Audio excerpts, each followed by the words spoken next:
Fe en la divinidad de Jesucristo. Primera pregunta. ¿Tenemos fe en que Cristo es Dios? ¿Tenemos fe? Cuando sospecho de que se ha perdido la fe en la divinidad de Jesucristo, cuando compruebo cómo tantos en la Iglesia reclaman que se cambie la doctrina, tanto la doctrina dogmática como la doctrina moral. Y dicen tantos en la jerarquía y en el pueblo de Dios, dicen, quizá ustedes lo hayan dicho sin darse cuenta de lo que decían, dicen que hay que modernizar a la Iglesia, ponerla al día, cambiar sus preceptos, especialmente los preceptos de la moral sexual. Recientemente el Papa León, el magnífico Papa que tenemos, que la Iglesia goza y que el Espíritu nos ha regalado, recientemente el Papa León decía que parece que la única norma moral es la moral sexual. Ahí es donde se están centrando las batallas, pero desde luego no es ni mucho menos la única norma moral. Cambiar la moral, aburguesar la moral, hacer que nuestro comportamiento esté en línea con el comportamiento del mundo. Y eso con la consecuencia inevitable de aceptar que Jesucristo se equivocó. Quizá no se atreven a decirlo así abiertamente, pero es lo que es. Se equivocó. Y sus enseñanzas son enseñanzas de aquella época. ¿Y cómo vamos nosotros, hombres y mujeres del siglo XXI, a vivir como se vivía en el siglo I? Parece para muchos algo absurdo, imposible, totalmente desfasado. Pero cambiar las enseñanzas morales de Cristo, decir que se equivocó, implica inevitablemente negar su divinidad. Si Cristo es Dios, se cumple lo que él mismo dijo: el cielo y la tierra pasarán, mis palabras no pasarán. La gran batalla de estos últimos 80 años está siendo la de la defensa de la divinidad de Cristo. Lo mismo que en la época del hereje Arrio, cuando decía que Jesucristo era una especie de intermediario, un semidios, pero no era Dios. Y cuando la historia lo confirma sin ninguna duda, la práctica totalidad de los obispos eran arrianos.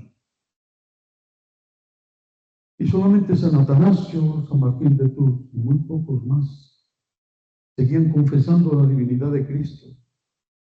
Y el pueblo de Dios seguía siendo fiel al Cristo que confesaban como verdadero Dios y verdadero hombre. En aquella época, con un San Atanasio que fue desterrado, no sé si fueron 4 o 5 veces, en aquella época se jugó nuestra fe. Y hoy, de otra manera, pero sigue siendo exactamente igual. Las enseñanzas de Cristo molestan. Y por eso hay que matar a Cristo.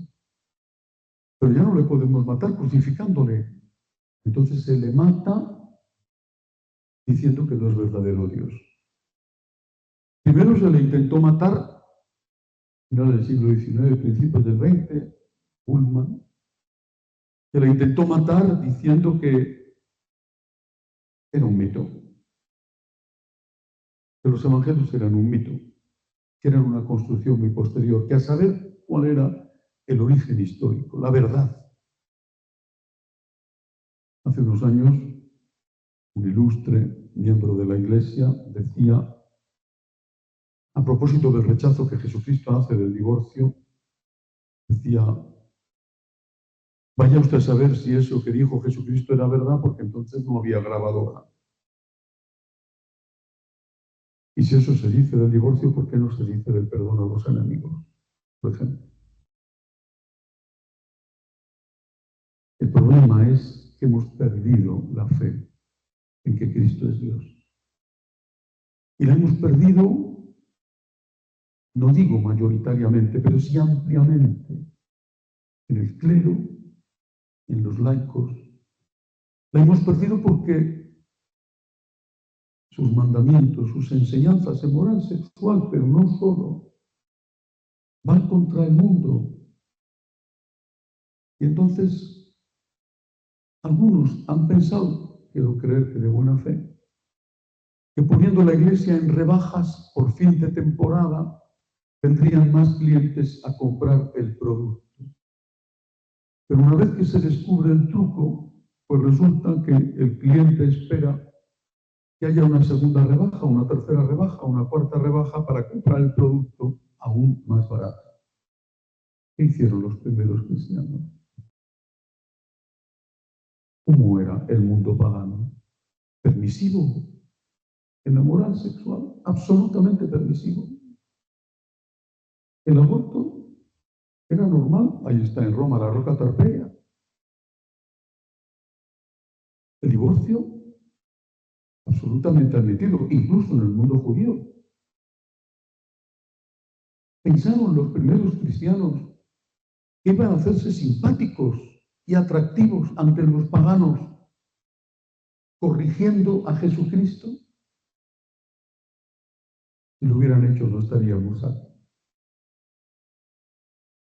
Regaron con su sangre la arena del Coliseo antes que traicionar el mensaje de Jesús.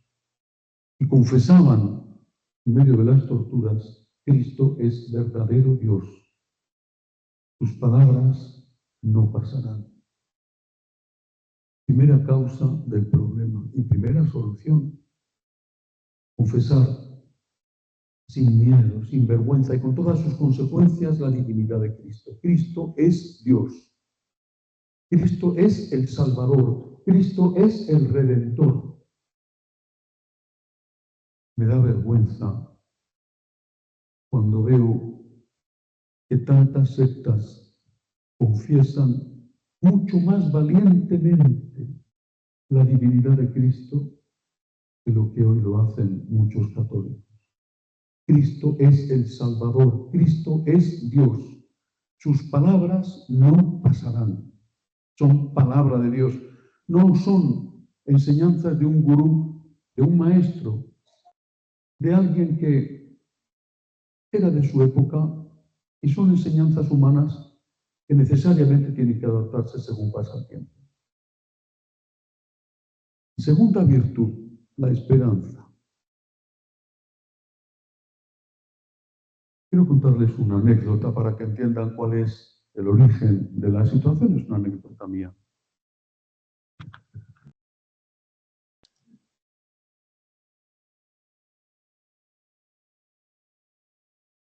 Estudié mi último año de teología en una universidad muy importante de Madrid, de una orden religiosa muy importante,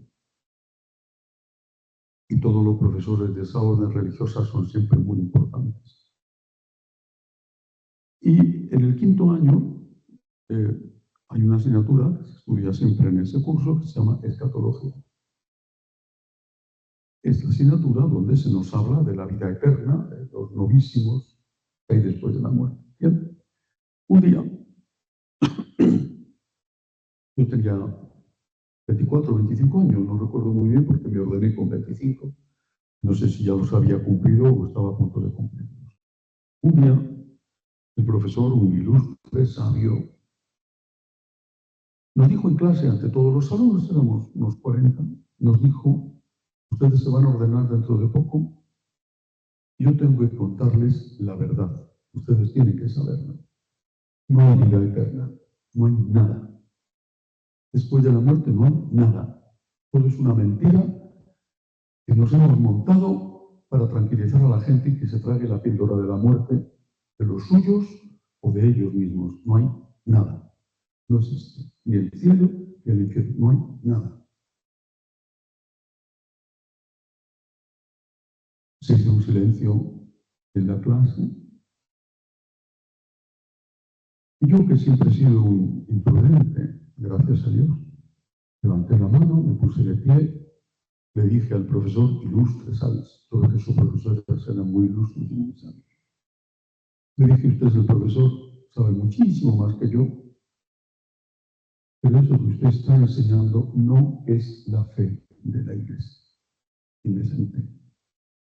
¿En qué hemos sido educados los curas?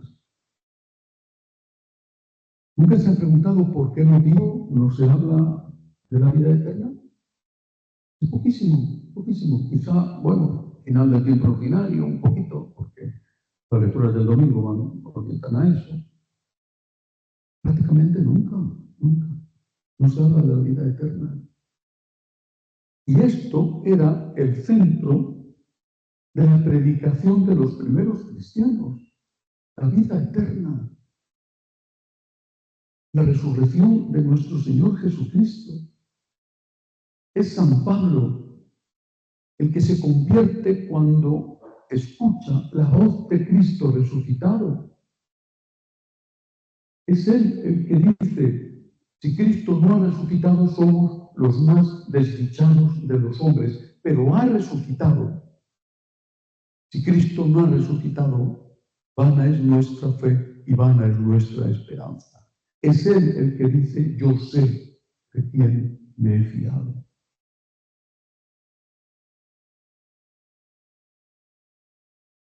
Cuando estudiaba teología, ya no recuerdo muy bien si era en ese quinto año,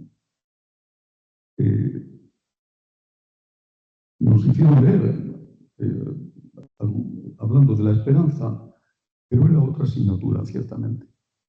Nos hicieron leer la obra de un filósofo alemán, marxista, pero era de esos marxistas que vivían en la Alemania occidental. Es decir, el marxismo está muy bien, pero no quiero vivir allí. ¿Vale? Y su obra principal es El principio esperanza. Llamó mucho la atención porque él decía, el secreto del éxito del cristianismo está no en la caridad, los hechos de los apóstoles dice, mirad cómo se aman. No, decía él, está en la esperanza. Porque hay esperanza para la muerte. Y ese es el secreto del éxito del cristianismo, la esperanza. Los políticos lo saben perfectamente y lo utilizan. Los políticos siempre prometen, es decir, dan esperanza.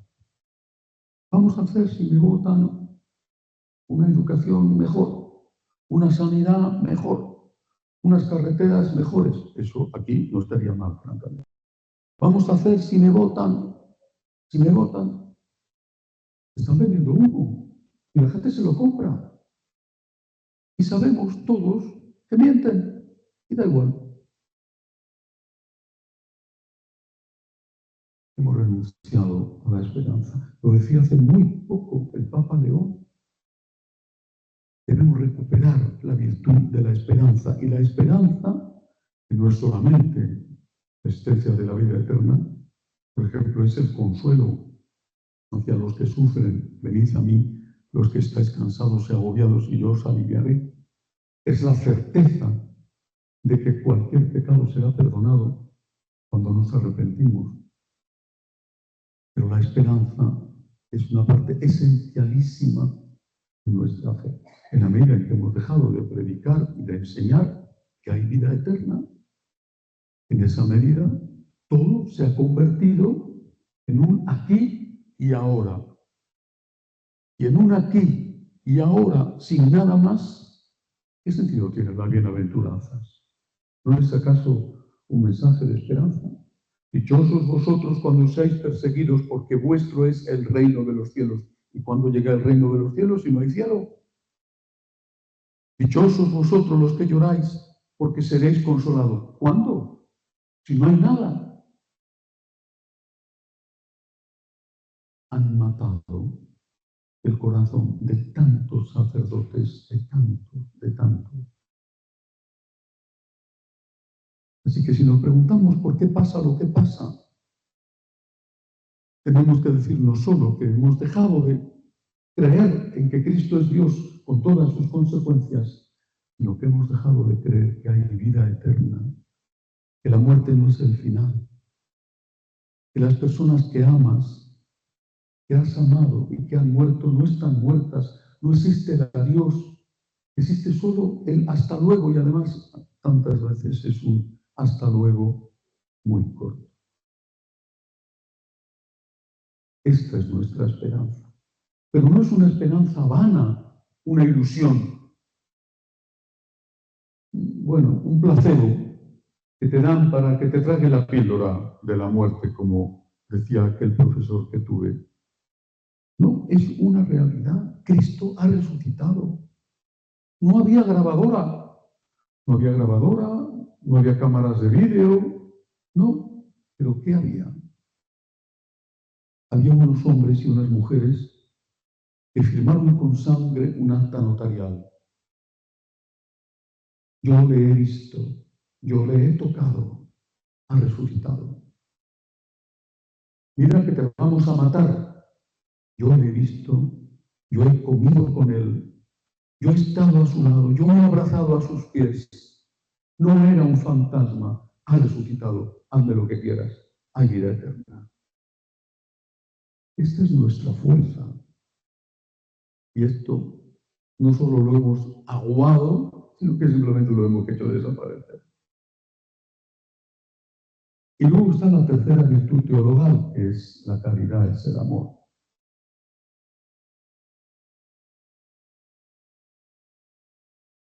He sido educado, no por mis padres, gracias a Dios, pero sí en ese contexto de la iglesia de crisis. La historia que les contaba de este profesor ocurrió en el año 78-79, me ordené en el 79, y por lo tanto, recién elegido Papa San Juan Pablo II, que no podía aún haber hecho nada para cambiar las cosas, esa época durísima, de la cual hay un testimonio de San Pablo VI cuando dice el humo del infierno ha entrado dentro de la iglesia, y lo dice, no hay que olvidarlo, en un momento tan solemne como la celebración de la fiesta de los santos apóstoles Pedro y Pablo en el Vaticano. He sido educado en una generación donde la motivación religiosa, la motivación espiritual, era proscrita, no debía utilizarse. Teníamos que amar al hombre por amor al hombre, por amor al hombre. Tú tenías que tener un sentimiento humanitario, pero no un sentimiento religioso. Pero es que la caridad, así lo define el catecismo, la caridad es el amor que le debemos a Dios en primer lugar. Eso es la virtud de la caridad. Y por amor a Dios, el amor que le debemos al prójimo. Por amor a Dios. Suprimido el por amor a Dios, que es muy mal visto, porque se consideraba que hacer las cosas por amor a Dios implicaban un desprecio al hombre al que ayudabas. Suprimido el amor a Dios, hemos dejado al hombre a merced de sus propias fuerzas y sus propias motivaciones. Y hay quien tiene unas motivaciones humanas excelentes y quien no las tiene. Y cuando te cuesta perdonar al enemigo, y cuando te cuesta dar limosna, y cuando te cuesta ser honrado y no robar aunque otros roben a tu lado, y cuando te cuesta, ¿qué haces? Cuando llegas a tu límite, ¿qué haces? Pues te paras. No tengo ninguna deuda con el extranjero. No tengo ninguna deuda con aquel que está sangrando en el suelo porque le han robado otros. No tengo ninguna deuda, pero la tengo con Dios. Y entonces Dios me dice, No tienes deudas con él, pero la tienes conmigo. Así que por mí, ya estás cogiendo a ese que le han dejado abandonado, llevándole a la posada para que le cure el posadero. Por mí, que he muerto por ti, tienes que acoger a tu hermano que es de otro país, de otro color de piel, de otra religión, de otro partido político. Por mí. Suprimiendo la motivación religiosa que ha sido el gran empeño de tantos predicadores en estos últimos 80 años, suprimiendo la motivación religiosa, hemos dejado al hombre a merced de sus propias fuerzas, que son las que son. Hay quien tiene muchas, pero hay quien tiene francamente poquísimas. ¿Qué tenemos que hacer para evangelizar hoy? Creo que hay que ir a la intuición del Concilio Vaticano II, es decir, a la intuición de San Juan XXIII, cuando lo convoca. Volvamos a las raíces de nuestra fe. Volvamos al inicio. Y en el inicio, por cierto, no estaba Jesús. En el inicio estaba una mujer. Antes de que el Verbo se hiciera carne, el Verbo era eterno. Pero antes de que el Verbo se hiciera carne, había una mujer. Y esa mujer es la Santísima Virgen María. Ahí hay que volver a la fe de María, a la esperanza de María y al amor de María. Hay que aprender de ella lo que significa no solamente tener fe, sino tener confianza. Hay que aprender de ella lo que significa aceptar el misterio, el no entender, incluso cuando es tan terrible como la noche del Viernes Santo. Hay que aprender de ella lo que significa el amor. Cuando Cristo le pide que sea madre de aquellos que le han abandonado y que estaban representados en el único que quedaba allí, que era San Juanito. Hay que ir al inicio, recuperar la fe de nuestros padres, la esperanza de nuestros padres, el amor por Cristo, que no resta nada al amor humano, sino que lo multiplica, lo aumenta cuando ya el amor humano está agotado. Hay que volver a la Santísima Virgen María. Sin esto es imposible. Me gusta muchísimo que el Papa León, desde el principio, propusiera y diera lanzarnos a la evangelización. Pero lo hizo diciendo que debía hacerse desde la unidad en la Iglesia. Reconocía, al decirlo así, que la Iglesia está dividida. Lo dijo en aquel momento solemne cuando sale al balcón de la plaza de San Pedro y acaba de ser presentado la Iglesia y al mundo. Unidad, unidad. Unidad que es lo que Cristo pidió al Padre antes de salir del cenáculo para ir al huerto de los olivos. Padre, que todos sean uno para que el mundo crea que tú me has enviado. Pero la unidad no es posible si no es en la verdad.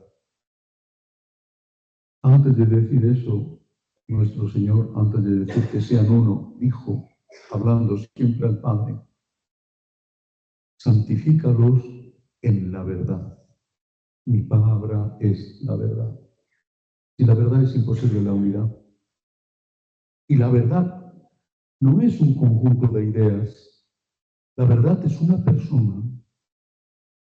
La verdad no es tu verdad, mi verdad, nuestra verdad, la verdad de la mayoría. La verdad es una persona, Cristo.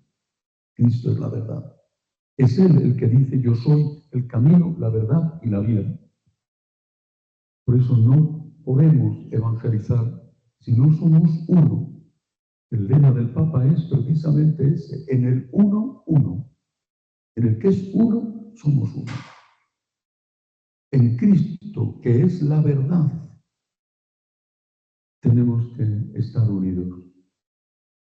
Y la verdad está ahí, siempre ha estado ahí, a la vista, siempre ha estado ahí. La verdad está en la palabra de Dios. La verdad está en la revelación que se completa a través de la tradición. Esto es lo que enseña el Concilio Vaticano II, no lo que dice el espíritu del Concilio, pero sí lo que enseña literalmente el Concilio Vaticano II. La revelación se nos transmite por la palabra y por la tradición. La verdad está ahí. Cristo es Dios, sus palabras no pasarán, hay vida eterna. Claro, les molesta porque hay juicio, pero a ver qué hacen con aquella parábola, mensaje de nuestro Señor, cuando dice: vendrá el Hijo del Hombre y pondrá unos a su derecha y a otros a su izquierda, y dará a su derecha: venid benditos de mi Padre, porque he tenido hambre y me habéis dado de comer, y a los de su izquierda: id malditos de mi Padre, malditos de mi Padre, porque he tenido hambre y no me habéis dado de comer. ¿Qué hacen con el juicio? Como les molesta el juicio, simplemente se cargan la vida eterna. La verdad está ahí. Hay vida eterna. No lo duden ni un instante. Hay vida eterna. La verdad está ahí. Tenemos que amar por imitación a Cristo. Os doy un mandamiento, que os améis como yo os he amado. No un consejo, sino un mandamiento. Esta es la verdad. ¿Tiene solución la situación actual? Bueno, vengo de un país maravilloso.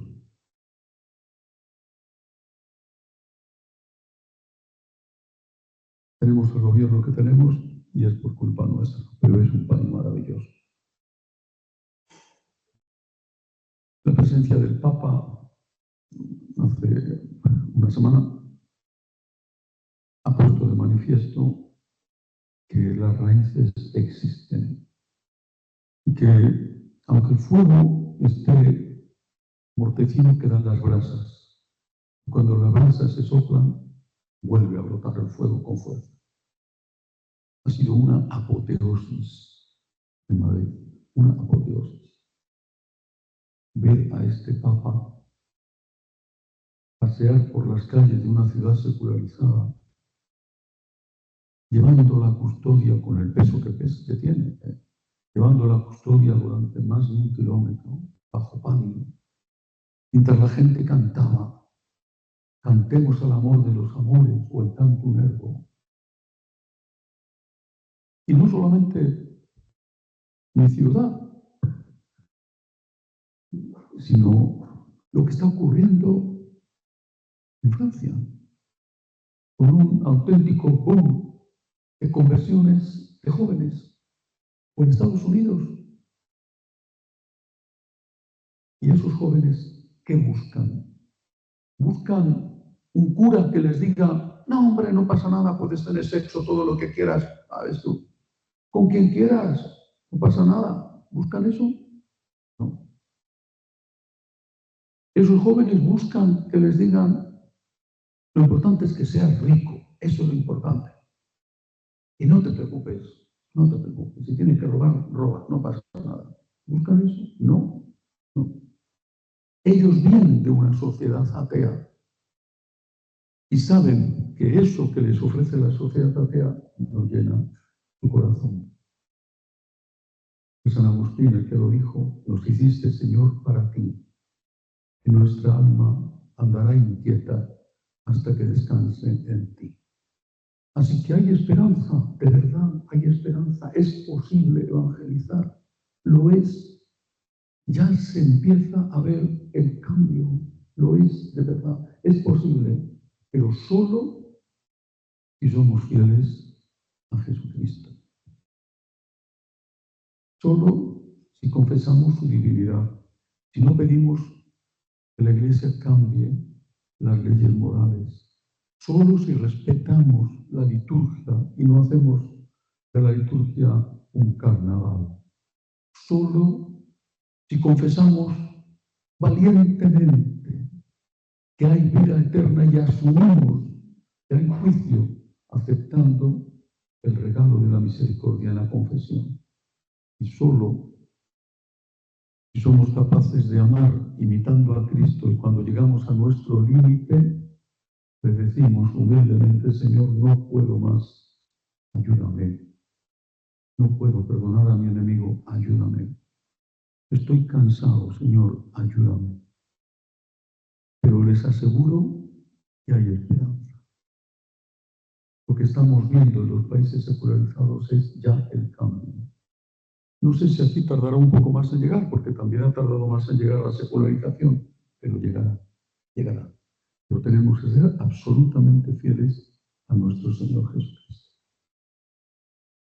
Les agradezco mucho que hayan venido a escuchar a este inquieto predicador que tiene como objetivo estimular sus conciencias. Ahora terminamos haciendo una oración en silencio y luego una de María.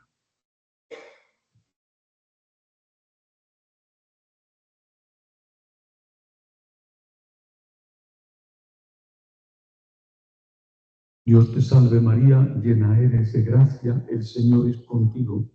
Bendita tú eres entre todas las mujeres y bendito es el fruto de tu vientre Jesús. Santa María, Madre de Dios, ruega por nosotros pecadores, ahora y en la hora de nuestra muerte. Amén. Gloria al Padre, y al Hijo, y al Espíritu Santo.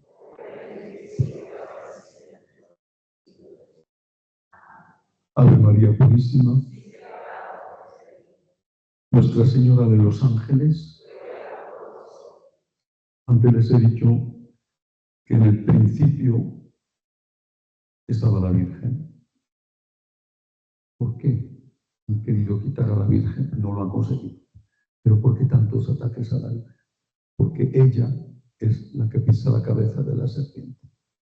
Hay que volver a ella. No se separen nunca de la Virgen, nunca. Tienen ustedes aquí a Nuestra Señora de los Ángeles. Bueno, he estado celebrando la misa ayer, disfrutando de celebrarla en su basílica. No se separen nunca de la Virgen. Costa Rica tiene esperanza porque tiene la Virgen. Que Dios les bendiga.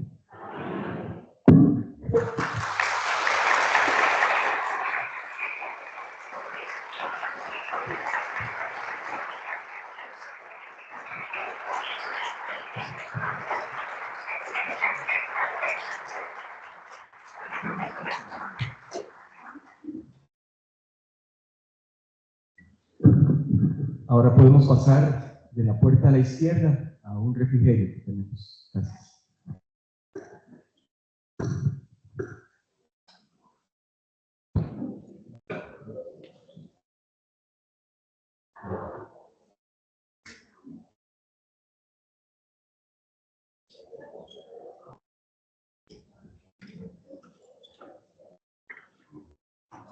Esto